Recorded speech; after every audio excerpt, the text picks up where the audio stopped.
Back in May, we gathered to commemorate the start of this project, and 6 months and a whole bunch of work later, we're here today to recognize the completion of this project that will improve stormwater management and reduce flooding for over 350 residents and businesses in the immediate neighborhood. What an incredible occasion that we've come here today. This project was 9 years in the making.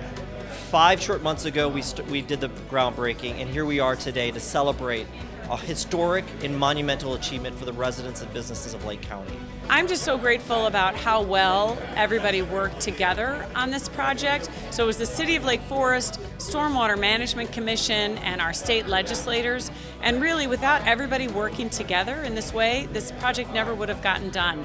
And the fact that it was completed in like 5 months is truly amazing. And I just really want to thank everybody for their collaboration, their partnership, their willingness to work together for the good of all the residents and businesses in Lake County. The project involved installing bigger pipes throughout the area and a StormTrap detention vault under Western Avenue. During heavy rain events, the vault will hold over 840,000 gallons of stormwater.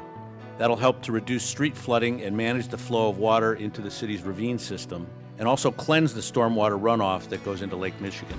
The $2.75 million grant from the Lake County Stormwater Management Commission and the Illinois Department of Commerce and Economic Opportunity allowed the city to complete the full scope of the $5.4 million project, which is a major investment in the city's infrastructure.